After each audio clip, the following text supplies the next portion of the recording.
Yes sir. So నీ future plans ఏంటి Sahasra?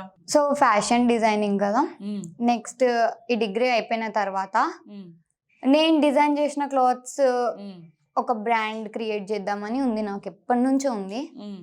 But maybe I should do this or else ఇప్పుడు film వరకు industry. Try చేసావా? I design clothes and నేను అవి నేను స్టిచ్ చేయించుకొని నేను వేసుకుంటా. So I love it. So movie promotions ఏమైనా చేస్తున్నావా ఇప్పుడు వరకు? లైక్ ఏమేమి చేసావు ఇప్పుడు దాకా? ఆల్రెడీ విధి మూవీ, గుంటూరు కారం, ఈగల్ మూవీ. సో ఇవి నేను వెళ్ళి చెయ్యను. సో రీసెంట్ గా స్టార్ట్ చేసా వెళ్ళి చేయడం. అంటే లైక్ ఎలా వాళ్ళే నీకు కాంటాక్ట్ అవుతారా లేకపోతే నువ్వే డైరెక్ట్లీ వాళ్ళని కాంటాక్ట్ అవుతావా? టెక్స్ట్ చేస్తారు. అంటే వాళ్ళు ఒక పర్సన్ కి హ్యాండ్ ఓవర్ చేస్తారు కదా, ఆ పర్సన్ మనకు తెలిసిన వాళ్ళే ఉంటారు. సో దిల్ చూజ్ అస్.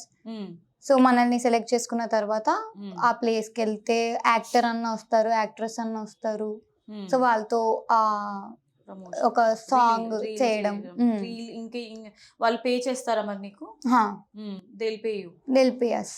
ఇంకా ఆఫర్స్ లైక్ ఇప్పుడు చెప్పావు కదా కన్నింగ్ క్యారెక్టర్స్ చెయ్యాలి అనేది నా డ్రీమ్ అని చెప్పేసి, హీరోయిన్ గా కన్నింగ్ క్యారెక్టర్ వస్తే చేస్తావా? Bold characters? No not bold. Not bold అంటే I'm not into them. So నేను అవి చెయ్యలేను, నా 100% ఇవ్వలేను. లేకపోతే తర్వాత ఫ్యూచర్ లో చేద్దామని అసలు చెయ్యను అది. ఏమో ఇప్పుడు అలాగే అంటారు, తర్వాత మంచి ఆఫర్స్ వచ్చిన తర్వాత డైరెక్టర్ లైక్ మీకు ఆఫర్ ఇస్తే చేసేస్తామండి, మంచి ప్రొడక్షనే కదా అని చెప్పేసి. Depends on character. అంటే ఇప్పుడు ఆ క్యారెక్టర్ వాల్యూ ఎంత ఉంది అని, నిజంగా ఆ క్యారెక్టర్ బోల్డ్ గా అవసరమా అన్నట్టు అయితే అది చూసుకొని అది చేస్తా, లేదంటే I'll just skip it.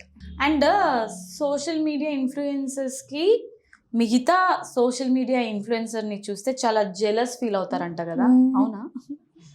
Maybe insecure persons కి ఉంటుంది జెలసీ, మనకి ఎందుకుంటే. నువ్వు ఎప్పుడు అలా ఫీల్ అవ్వలేదా? అన్ను. నీ ఫేవరెట్ ఇన్ఫ్లుయెన్సర్ ఎవరు? Should say Shreya, Isha, Deepti Sunaina especially. వాళ్ళని చూసి ఈ 3 members. సో నీ ఇప్పుడు ఇన్స్టాగ్రామ్ లో వైరల్ అయిన వీడియో ఏంటి నీది అన్నావు? Recent Gaana? దిస్ చమ్మక్ చెల్లు. అది ఫస్ట్ ది, అది మాయల మునగాడి సాంగ్. ఏం డాన్స్ చేసావా? లేదు, అది ఫేషియల్ ఎక్స్ప్రెషన్స్. ఏది ఇప్పుడు నువ్వు ఇప్పుడు ఇవ్వాలి ఇప్పుడు? అసలు ఇది ఎంతమంది అడిగారు ఒకసారి చేయరా, రీల్ రీక్రియేట్ చేయరా అని చెప్పి. నేను అడుగుతున్నాను కదా, ఎప్పుడు చేయలేదా? చేసా, అడిగిన వాళ్ళందరికీ చేసా. నాకు మీకోసం. Okay, ready. మాయల మునగాడి రాత్రి బూచోడే మంచు గడ్డని బుగ్గలొత్తులు ఆవిరి చేశారే అని నేను లిరిక్ పాడినా కానీ ఆ లిరిక్ కాదని రీసెంట్ గా తెలిసింది. నువ్వు పాడావా? లిరిక్ తప్పది, నేను తప్పు పాడుతాను. నేను ఇయర్స్ తప్పు పాడినా కూడా సహస్రాకి ఎంత మంది ఫాలోవర్స్, అది ట్రెండింగ్ లో అయింది వీడియో. అంటే లిప్ సింక్ అయిపోయింది అనమాట అక్కడ. సహస్రా, ఫ్యాన్ పేజ్ గురించి మాట్లాడుకుంటే సోషల్ మీడియా ఇన్ఫ్లుయెన్సర్స్లో ఎవ్వరికి లేనంత ఫ్యాన్ ఫాలోయింగ్ నీకు ఉన్నారంట. ఫ్యాన్ పేజెస్ అయితే 100 of ఫ్యాన్ పేజెస్ నీకు ఉన్నాయంట కదా? అవును. And I love all of them. వాళ్ళందరితో మాట్లాడతాను కుదిరినంత వరకు, ఆల్మోస్ట్ అందరికి రిప్లైస్ ఇస్తా. వాళ్ళు గ్రూప్ ఉంటది మా ఫ్యాన్ పేజెస్ కి, నాకు ఆ గ్రూప్ లో టెక్స్ట్ చేయడం కానీ అప్పుడప్పుడు అలా చేస్తా ఉంటా. అంటే ముందే మీకు ఇన్ఫార్మ్ చేస్తారా ఇలా పేజ్ పెడుతున్నామని, లేకపోతే డైరెక్ట్? లేదు, వాళ్ళు క్రియేట్ చేసుకున్నాక వాళ్ళు యాక్టివ్ ఉండడం వల్ల పేజ్ డెవలప్ అవుతుంది. సో వాళ్ళు టెక్స్ట్ చేస్తారు, రిప్లై ఇస్తా, వాళ్ళు మాట్లాడతారు. ఇంకే జస్ట్ ఏదైనా నేను ఆడియో చేయాలి అనుకుంటే వాళ్ళు పంపుతారు, ఈ ఆడియో మీద చేయండి అని. అలా చేస్తా, మంచి కోఆర్డినేషన్ ఉంటుంది. అండ్ వన్ మోర్ థింగ్, ఇప్పుడు ఈ మధ్య ఎందుకు సోషల్ మీడియాలో నువ్వు యాక్టివ్గా ఉండట్లేవు? Due to some health issues. Actually నేను చాలా వరకు చెప్పిన, అంటే కంటిన్యూస్గా వెయిట్ తగ్గుతుంది అని అనుకొని అలా మెల్లిగా చెకప్ చేయించుకున్న తర్వాత, so you need to take some rest అంటే టు బ్రేకప్ ఫర్ 3-4 months. నీకు హైయెస్ట్ పెయిడ్ ప్రమోషన్ ఏది? It's from KS Bakers recently and Rapido promotion. So అవి అండ్ నీకు ఇష్టమైన ప్రమోషన్ ఏది నువ్వు చేసిన దాంట్లో ఎక్కువగా? నాకు శ్రీలీల గారితో ఉన్న గుంటూరు కారం చేసి, I love her. Recent one కదా, సో గుంటూరు కారంది అది నీకు ఇష్టమే. ఓకే, సో ఇది అడగచ్చో లేదో నాకు తెలియదు. If you are comfortable then you can share with us. అంటే నువ్వు ప్రమోషన్స్ చేస్తావు కదా కొలాబ్స్ అవి, నీ ఎంత ఉంటుంది రెమ్యునరేషన్? ఒక్కొక్క కేటగిరీకి ఒక్కొక్కటి. If it is some facial brand, skin care brand అయితే అది ఒకలాగా. నేను స్టోర్కి వెళ్ళి చేయాల్సి వస్తే ఒక పేమెంట్ ఉంటుంది. సో మంత్లీ ఎస్టిమేషన్ చెప్పొచ్చు 70-80K అని చెప్పొచ్చు. మరి మాకేంటి 1 lakh వరకు నువ్వు సంపాదిస్తున్నావు అని ఇన్ఫర్మేషన్? నేను యాక్టివ్గా లేను కదా రీసెంట్ టైమ్స్లో. సో ఇప్పుడు పోతుంది. మేబీ ఇప్పుడు 1M క్రాస్ అయిన తర్వాత అంత ఉండొచ్చు. పర్ మంత్ 1 lakh వచ్చింది లేదు ఎప్పుడు. ఇంత బిలో అయితే వచ్చింది ఇయర్లీ.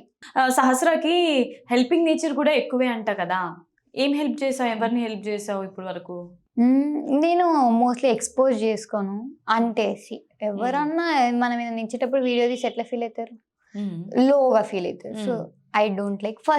నా ఫస్ట్ ఎవర్ సెలబ్రేషన్స్ ఏంటంటే నా 4 lakh ఫాలోవర్స్. అది అంతా నేను ఈ పిల్లలతో చేసుకున్నా. లైక్ ఇంకా షెల్టర్ లేదు వాళ్ళకి ప్రాపర్గా. నేను పూర్ అనను, ఆర్ఫన్స్ అనను, ఏమన్నాను. లైక్ షెల్టర్ లేదు వాళ్ళకి, ప్రాపర్ షెల్టర్ లేదు. వాళ్ళతో సెలబ్రేట్ చేసుకొని వాళ్ళతో ఫుడ్ తిని అక్కడ ఎంజాయ్ చేసి వచ్చినాం. నీకు అంత టైం ఎక్కడ దొరుకుతుంది? యాక్చువల్లీ నువ్వు కాలేజ్కి వెళ్తావేమో కదా, రెగ్యులర్ బేసిస్లో వెళ్తుంటావు కాలేజ్కి? రెగ్యులరే. అండ్ మళ్ళీ నీకు రీల్స్ చేసుకోవడానికి, సోషల్ మీడియా అకౌంట్ హ్యాండిల్ చేయడానికి, అండ్ దెన్ ప్రమోషన్స్, ఇవన్నీ ఎట్లా మేనేజ్ చేస్తావు? సో నేను ప్రమోషన్స్ ఉంటే ఈ టైంలో అవైలబుల్గా ఉన్నా అని చెప్తా. నా కాలేజ్ టైమింగ్స్ మార్నింగ్ 8:30 అంటే 9 అనుకోండి. నేను పోయేసరికి 3 వరకు అయిపోతాయి. సో 3 to 4 ఇంటికి వచ్చి ఫ్రెష్ అప్ అయ్యి ఆ టైం అవుతుంది. సో 5 అలా నేను తినేసి అప్పుడు ప్రమోషన్స్ డీల్ చేసుకుంటా. 9 or 10 నాకు నిద్ర రాకపోతే అప్పుడు రీల్స్ చేసుకుంటా ఇంట్లో. నైట్ టైమ్సే, మార్నింగ్ టైమ్స్ కాదు, నైట్ టైమ్స్. ఇంకా హాలిడేస్ ఉన్నప్పుడు మార్నింగ్ టైమ్స్ చేసుకుంటా. మోస్ట్లీ కాలేజ్కి వెళ్ళను రెగ్యులర్గా, కానీ డే స్కాలరే. సో మోస్ట్లీ వెళ్ళకుండా స్కిప్ చేస్తూనే ఉంటా. అంటే చాలా మంది ఏం చేస్తుంటారంటే, ఒక్కసారి ఇండస్ట్రీలో అడుగు పెట్టిన తర్వాత వాళ్ళకి మొత్తం ఎంటర్టైన్మెంట్ అయిపోతుంది వాళ్ళ లైఫ్ అంతా. ఇంకా రీల్స్ అని, ప్రమోషన్స్ అని, షూటింగ్స్ అని టైం దొరకదు. సో అలాంటి టైంలో ప్యారలల్లీ స్టడీస్ మీద కాన్సన్ట్రేట్ చేయాలి అంటే అవ్వదు. బట్ నువ్వు ఫ్యాషన్ డిజైనర్ కాబట్టి నీకు ఇది కంపల్సరీ ఉండాలి కాబట్టి. నా 11th క్లాస్ అట్లనే దెబ్బతిన్నాను అనమాట. సో అక్కడ నుంచి కోలుకొని ఇప్పుడు కొంచెం మేనేజ్ చేయాలి, డెఫినెట్గా ఈ టైంలో చదువుకోవాలని డిసైడ్ అయిపోయాను.